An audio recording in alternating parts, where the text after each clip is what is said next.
Estamos en pleno desarrollo de este encuentro, Ciencias y Humanidades en Salud Mental, diálogos posibles entre las dos culturas, precisamente aquí en esta sede magnífica del Palacio de la Magdalena en Santander. Hay que decir que un año más la Fundación Manantial participa directamente, se ha involucrado directamente en la programación de la Universidad Internacional Menéndez Pelayo. Durante estos 3 días, hoy es el segundo, que estamos ya al pie del cañón, en este caso sí, a pie del micrófono.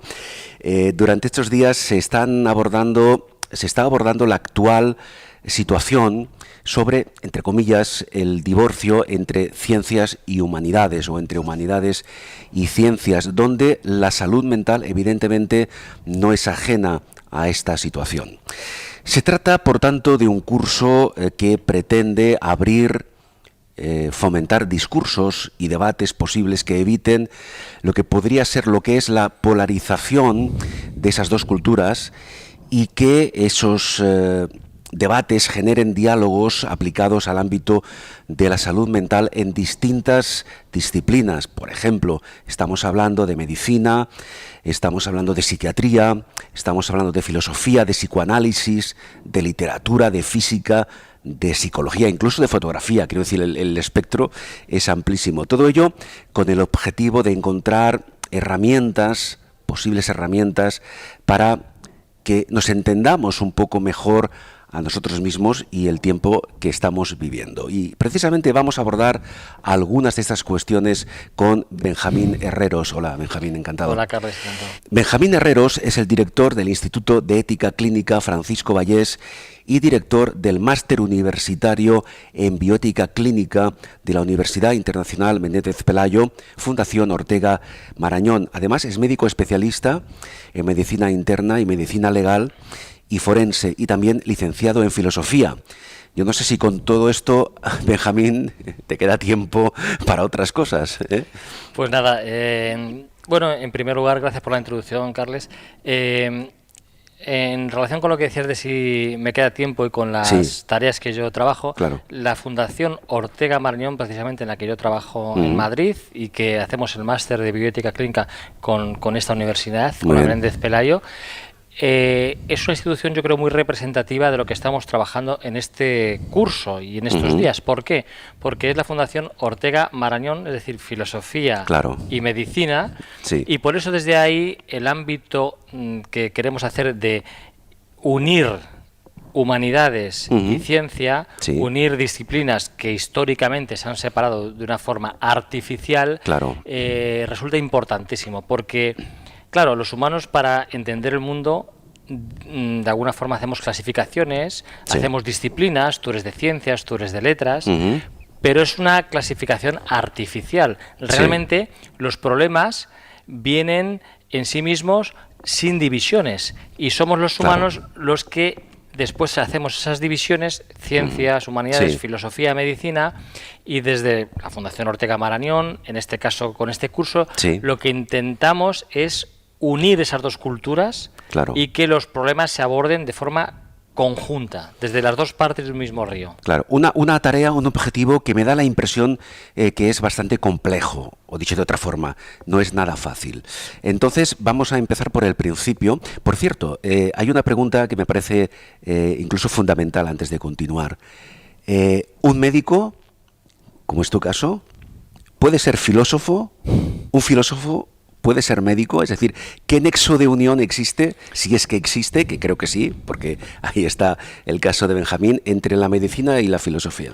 Pues mira, yo le daría la vuelta a la pregunta, ¿cómo es posible que no haya unión entre la medicina y la filosofía? Y me explico. Cuando comenzaron ambas disciplinas, allá por el siglo V a.C., pues tanto Hipócrates como Sócrates, los padres de la medicina y de la filosofía occidental, los dos eran lo que se entendía entonces como físicos, estudiosos de la physis, es decir, estudiosos de la naturaleza.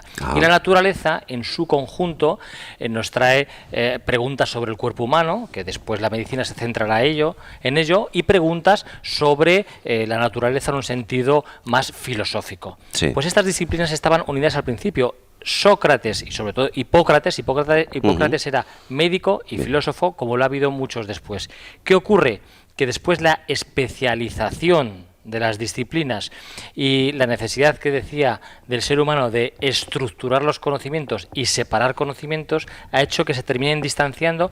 Incluso, como comentábamos en el curso, sí, hay un artículo muy conocido de Snow de 1959 en el cual decía que se han creado dos culturas que se miran una a la otra, ciencias y humanidades, de forma, de alguna forma, con cierto recelo, como si fueran cosas opuestas. Y realmente el médico debe de ser filósofo y el filósofo tiene que saber sobre ciencia.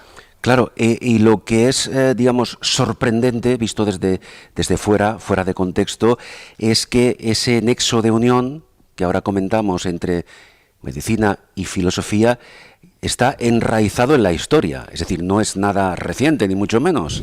Claro. En la historia, como bien dices, Carles, en la Grecia clásica, incluso en Roma, en la Roma también antigua, medicina y filosofía estaban muy unidas. Había cantidad de médicos que eran filósofos o filósofos que eran médicos, el mismo Galeno, que es otro de los grandes maestros de la medicina, los presocráticos, Empédocles, por ejemplo, Alcmeón de Crotona, eran médicos y filósofos, insisto, estudiaban la física, la naturaleza.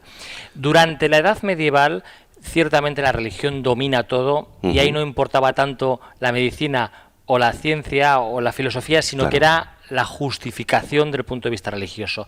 A partir de la modernidad, cuando ya realmente la ciencia empieza a tomar fuerza y la medicina, siglo XIX y sobre todo siglo XX, es cuando se produce esa escisión de una forma mucho más clara.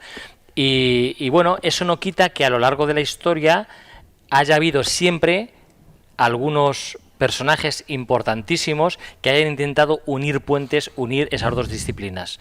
Y en España no podemos olvidar, por ejemplo, en la Edad Media, un momento en que ya he hablado sobre él, como por ejemplo Averroes, y en Oriente Avicena, que eran el momento culmen, ¿no?, de la Edad Media árabe, musulmana, cómo intentaron unir canales, ¿no?, entre estas dos vías. Bien, se produce en su momento esa escisión y ahora se está trabajando, la prueba es que estamos aquí, entre otros objetivos, para volver a enlazar esos nexos que han existido siempre y que siguen existiendo entre medicina y filosofía. Pero, dicho esto, claro, esto representa en la práctica sobre todo ciertos, no sé si llamarles inconvenientes o problemas para que esa unión fructifique, ¿no? Ahora mismo, ¿cuáles serían esos problemas, esas dificultades con las que nos encontramos, con las que os encontráis los médicos, los filósofos, para que ese nexo de unión se consolide? Claro, en el siglo XV y XVI, cuando un médico trabajaba todavía con las tesis hipocráticas de los humores, etcétera, etcétera, no tenía por qué saber sobre cuestiones filosóficas muy elaboradas, mientras que, por ejemplo, Descartes y otros filósofos pues estaban haciendo teorías racionalistas muy separadas de la medicina y poco tenían que ver, y los problemas que tenían entonces filósofos y médicos no les interpelaban a comunicarse. ¿Qué ocurre hoy día? Pues que la inteligencia artificial, la relación médico-paciente, la eutanasia, qué sé yo, el estatuto del embrión, es decir, qué es un embrión, los problemas de genética y manipulación genética, hacen imprescindible que colaboremos científicos, sanitarios, incluidos los médicos, y además de los, vamos a decir, científicos o médicos que tenemos un pensamiento más concreto del problema, se necesita que aporten reflexión teórica y filosófica, evidentemente, los humanistas. Porque, como es natural, cuando hablamos de un embrión, de manipulación genética o de la eutanasia, hay valores, hay cuestiones éticas, filosóficas, fundamentales, y el médico, el científico, necesita del filósofo. Porque una cosa que es muy importante, hay que decir, esto lo decía Mario Bunge, y es que el médico, como cualquier ser humano, habría que decir, tiene una filosofía y practica una filosofía aunque no se dé cuenta. Es decir, tiene una idea del mundo, tiene una ética, tiene una forma de entender la realidad. Todos tenemos una filosofía. Es decir, que un médico es, de alguna forma, un filósofo en prácticas. Claro. Yo creo que lo que viene a decir Mario Bunge, que a mí es lo que me gusta más de cómo lo expresa él, es que aunque todos tenemos una filosofía, y es cierto, hay profesiones que tienen especial responsabilidad y es necesario que sean conscientes de su filosofía, de sus valores, de su idea del mundo. Estamos hablando del médico y de la medicina porque tiene mucha responsabilidad, pero también, por supuesto, por ejemplo, el político, el profesor, debe de ser consciente de su propia filosofía. Pero en este caso el médico a veces, o en muchas ocasiones, es un filósofo sin saberlo. Claro. ¿Eso cómo repercute en su práctica diaria? Repercute de forma radical, porque, por ejemplo, si el médico, por ejemplo, tiene una filosofía netamente y radicalmente cientificista y solamente considera que lo importante y lo único que tiene valor es la parte científica y no la parte humana, pues en la relación con sus enfermos se va a dedicar a prescribir el tratamiento óptimo y perfecto y no va a cuidar, por ejemplo, la relación humana o la relación médico-paciente. Si el médico, por ejemplo, sin embargo, le da mucho valor a la libertad, a la autonomía del paciente, va a escucharle, va a prestar atención y va a hacer que la toma de decisiones sea compartida. Desde eso a, por ejemplo, en función de sus valores, la actitud ante una solicitud de eutanasia, no cabe duda que también va a ser diferente. Es decir, consciente o no de la filosofía o de sus valores, va a influir su propia filosofía en su día a día de forma clara y nítida. Claro, y desde la perspectiva, Benjamín, del paciente, el objetivo principal del médico, ¿cuál sería? Preservar la salud de ese paciente, prolongar la vida cuando ello sea necesario, es decir, objetivo principal desde el punto de vista del médico en relación al paciente. Es una pregunta, Carlos, de verdad muy importante y te digo por qué. Vamos a ver, una de las relaciones que tiene la filosofía con la medicina es que precisamente la filosofía, entre sus objetivos, está aclarar el lenguaje, aclarar el mundo en el que vivimos. Y una de las cosas de las que se ha ocupado la filosofía es aclarar cuál es el objetivo de las profesiones. Esto ya lo dice Aristóteles en su Ética a Nicómaco, dice claramente que el objetivo de la medicina es la salud. Y hoy día sabemos que ese cuidado de la salud, que es el objetivo de la medicina, no preservar la vida, el objetivo de la medicina no es la vida, sino es el cuidado de la salud, incluye, por supuesto, la prevención, la curación cuando se pueda, pero también la paliación, el acompañamiento, el seguimiento, de manera que... Es un concepto global. Claro, pero es el cuidado de la salud, no preservar la vida. Claro. Es decir... esa percepción quizá es errónea por parte de muchas personas. De muchos pacientes, de muchos profesionales, porque y esto se tendría que enseñar... No, profesionales, y pacientes también.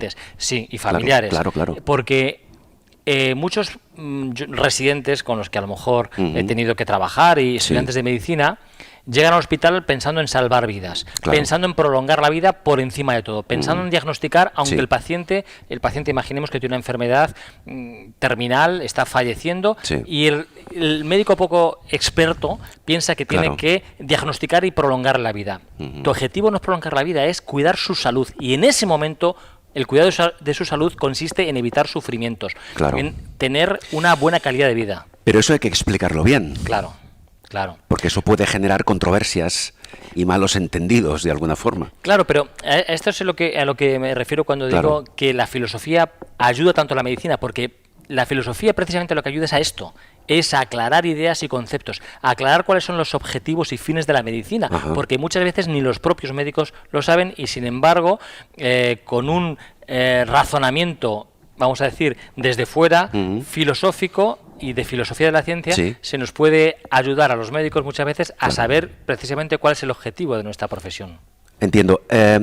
La salud como concepto global y dentro de ese concepto global la salud mental, que es un poco el trasfondo en el que estamos ahora trabajando. ¿Cuál sería, Benjamín, o cuál puede ser la explicación o el razonamiento para entender si existe una conexión, incluso a nivel terapéutico, entre la filosofía y la salud mental o algunos de los trastornos de salud mental?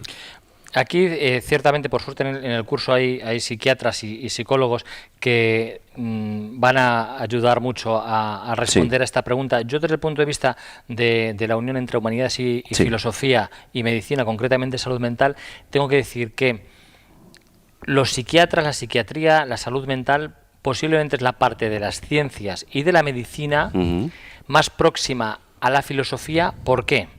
Porque la psiquiatría, la salud mental, intenta comprender al ser humano de una forma mucho más global que el resto de partes de la medicina. Es decir, si yo voy al dermatólogo o un radiólogo o un cardiólogo, ven de una forma muy parcelada una parte orgánica, física del paciente. El psiquiatra tiene que ser científico porque es médico, pero además de eso tiene que intentar comprender de una forma más global al enfermo, cosa que evidentemente le acerca a las humanidades y a la filosofía. Y por eso no extraña nada que haya cantidad de, en el siglo XX, cuando realmente la psiquiatría se establece como profesión científica, que haya cantidad de psiquiatras que también han sido filósofos, porque para entender al paciente se necesita beber de fuentes literarias, filosóficas. Pongo el ejemplo de Freud, de Jaspers, en España de Lain Entralgo, Diego Gracia Guillén, es decir, personas que han estado entre un lado de la cultura, vamos a decir, científica y el lado de las humanidades, que eso evidentemente en salud mental es muy claro. Claro, entonces deduzco que sería conveniente, aconsejable incluso, que en el ámbito de la salud todos los profesionales que trabajan en ella sean filósofos, de alguna forma, o intenten aproximarse a la filosofía. Yo creo que esto es sabido, ¿no? Que en Norteamérica, en Silicon Valley, en muchos sitios donde la gente va a especializarse muchísimo en, no sé, en biotecnología, en inteligencia artificial, primero estudian a los clásicos grecorromanos, etcétera, etcétera. ¿Por qué? Porque estudiar filosofía da una visión crítica de la realidad y una visión global de los problemas. Insisto, muchos científicos y muchos médicos nos metemos en el bosque y solo vemos árboles. Se necesita a veces esa visión global del problema, que es lo que aporta precisamente muchas veces la filosofía, y cualquier médico, cualquier profesional que trabaje en salud con enfermos, con un problema tan importante como es la salud y la vida de las personas, por supuesto que tiene que tener esa idea global y crítica para no meterse sin pensar a recetar fármacos, a hacer pruebas o lo que fuera, sin saber realmente qué es lo que tiene que hacer. Benjamín, un par de conceptos más. Ciencias, humanidades y ética. Ética e incluso bioética. Vamos de entrada a diferenciar qué se entiende por ética, qué se entiende por bioética, y en este momento, en este contexto que estamos ahora comentando, ¿cuáles son los retos que están planteados en relación a la bioética? Bueno, pues si hablamos de la ética, básicamente consiste en el ejercicio de nuestra libertad y de alguna forma orientar nuestras decisiones hacia lo que debemos hacer, hacia lo mejor. Eso, hacia como señalaban los clásicos, lo bueno y lo mejor, ¿no? Tenemos que intentar que nuestras decisiones sean hacia lo mejor. La bioética, pues evidentemente es una ética de la vida. Por tanto, no es una ética exclusivamente de la medicina. Dentro de la bioética podremos incluir la ética con los animales, la ética medioambiental, pero aquí en este curso nos centramos sobre todo en lo que podríamos llamar bioética clínica, que es la bioética en el ámbito de la salud. Dentro de esa bioética clínica o aplicada, yo diría que hay fundamentalmente tres problemas del presente y del futuro. El primero de ellos, desde luego, tiene que ver con cómo están impactando las tecnologías en la medicina, porque han cambiado por completo la práctica de la medicina. Estamos hablando de telemedicina, inteligencia artificial, big data, una cantidad de tecnologías que a veces se interponen entre el paciente y el médico y que han deshumanizado la medicina, y eso es un problema y es un reto para la medicina. Otro evidentemente grupo para mí importantísimo de problemas tiene que ver también con precisamente intentar humanizar la profesión, intentar humanizar la medicina. Contrarrestar un poco el efecto, entre comillas, de las nuevas tecnologías. Que hace poco tiempo, hace pocos años, lo que estamos ahora viviendo, por ejemplo, en el tema de la inteligencia artificial, era ciencia ficción. Hoy ya es una realidad. Incluso se están, de hecho, diagnosticando enfermedades utilizando inteligencia artificial. Claro, y ahí, por ejemplo, sobre la marcha en relación con lo que dices de la inteligencia artificial, cuando se toma una decisión en base a inteligencia artificial, en ética siempre hay una pregunta, y es ¿quién es el responsable? Exactamente. ¿Quién es el responsable? ¿Es el que hizo el software? ¿Es el hardware? ¿Quién es el responsable de ese acto, ¿no? Desde eso hasta realmente cómo debemos utilizarlo, o si las máquinas van a sustituir a los médicos, porque las máquinas en los diagnósticos tienen muchas veces más precisión que un médico. No, sin duda, pero la decisión final siempre es del médico. Hoy día. A día de hoy, claro. A día de hoy. En el futuro, esto ya hay mucha ciencia ficción. Ha habido distintas distopías en literatura, en series, donde incluso se pueden crear, digamos, androides cyborg que nos sustituyan, que tengan nuestra cara, porque dicen, bueno, el ser humano es capaz de escuchar, de empatizar y la máquina no. Pues quién sabe si dentro de un tiempo no se pueden crear también, insisto, cyborg o... Esto, evidentemente... Lo que sea, es decir, es un futurible que quién sabe, ¿no? De manera que tenemos una serie de retos hoy día que, claro, si hace 10 años nos parecía imposible practicar medicina con telemedicina y con inteligencia artificial y con las bases de datos que tenemos, con manipulación genética, podríamos incluir muchísimas variables, pues dentro de 10 años no sabemos. Es apasionante el tema, podríamos estar hablando horas, pero hay una última cuestión, Benjamín, dentro de la salud mental, de ese concepto global de salud mental,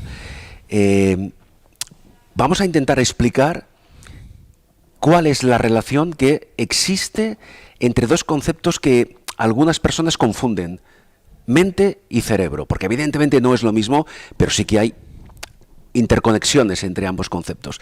¿Qué es la mente? ¿Qué es el cerebro? Y desde la perspectiva de la salud mental, ¿cómo se relacionan? La pregunta que haces, Carles, en relación con mente y cerebro, de alguna manera nos trae a la actualidad un debate clásico que ha habido en filosofía, que es el debate entre cuerpo y alma. Entre cuerpo y alma es un debate clásico y básicamente... un debate inconcluso a fecha de hoy. Y que no creo que tengamos una respuesta definitiva, ni mucho menos.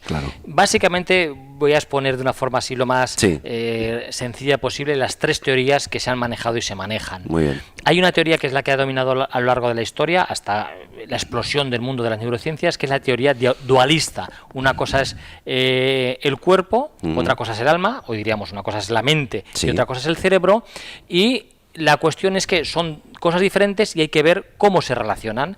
Esas teorías se llaman teorías dualistas y se representan, por ejemplo, por Descartes. Descartes pensaba que la conexión se hacía en una glándula que se llama la glándula pineal. Esas teorías, en general, están hoy día cada vez más desechadas y desde la neurociencia tienen muy poco sustento. Pero digamos que la glándula pineal existe. Existe, pero no es la conexión entre cuerpo y alma, entre mente y cerebro. Entiendo, Hay otra teoría que sería el polo opuesto, que se llaman teorías monistas o, para entenderlo, materialistas, y es identificar cerebro y mente. Es decir, la mente es el cerebro es la mente, y todo lo que ocurre en la mente tiene de alguna manera su expresión clara y radical en el cerebro, y serían lo mismo, una misma sustancia, y no hay una expresión fuera realmente del cerebro, materialismo. Y habría una tercera, vamos a decir, propuesta, que es muy aceptada, personalmente es con la que más me puedo identificar, y es lo que se llama el emergentismo. El emergentismo lo que dice es que de la complejidad del cerebro surge algo, que es la mente, que no es independiente del cerebro, que depende directamente del cerebro, pero que no es una esencia, digamos, diferente como pensaba Descartes y otros clásicos. De manera que habría una relación directa y estrecha desde esa materia gris de la que emerge una propiedad diferente, algo diferente, como es la mente, y cuando, por ejemplo, se deteriora la mente, un Alzheimer, un tumor cerebral, repercute directa y claramente en la mente, porque hay esa conexión, esa emergencia, ese surgimiento desde el cerebro.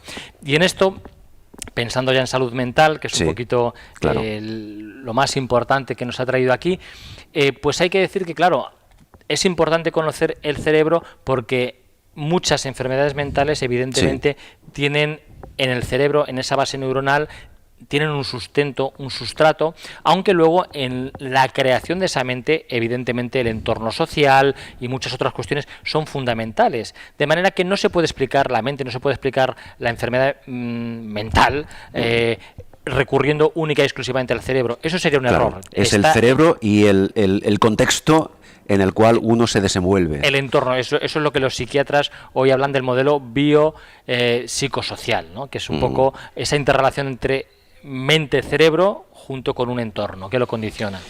Benjamín Herreros, ya para concluir, a nivel personal, a nivel profesional, en estas horas que llevamos aquí en el Palacio de la Magdalena, ¿qué impresiones te llevas? ¿Qué estás viviendo? Bueno, pues la impresión que me llevo es que es una gozada estar aquí como alumno. Y me explico. Estoy disfrutando más cuando estoy sentado escuchando a otros ponentes que cuando me ha tocado a mí intervenir. Cuando me ha tocado intervenir, pues como ya me sé, entre comillas, lo que digo, pero disfruto mucho del ambiente que hay aquí, que es un ambiente realmente universitario. Sí. Disfruto mucho de escuchar a mis compañeros, con los que además luego tengo la ocasión de intercambiar opiniones, igual que con los alumnos. Yo creo que estar aquí, de verdad, a mí me hace especial ilusión, porque estuve aquí cuando era más joven como alumno, y hoy día la verdad es que yo creo que se produce aquí un ambiente mágico. Creo que es el sitio, no sé qué sucede aquí durante los cursos de verano, pero es algo muy especial lo que sucede aquí. Efectivamente, coincidimos plenamente con Benjamín, es un ambiente especial y evidentemente el marco es incomparable. Totalmente. Por tanto, creo que podemos darnos por satisfechos. Benjamín Herreros, muchísimas gracias por dedicarnos unos minutos de tu tiempo y seguimos con las ponencias y seguimos durante un par de días más con los contenidos de este encuentro aquí en el Palacio de la Magdalena. Gracias, Benjamín. Gracias.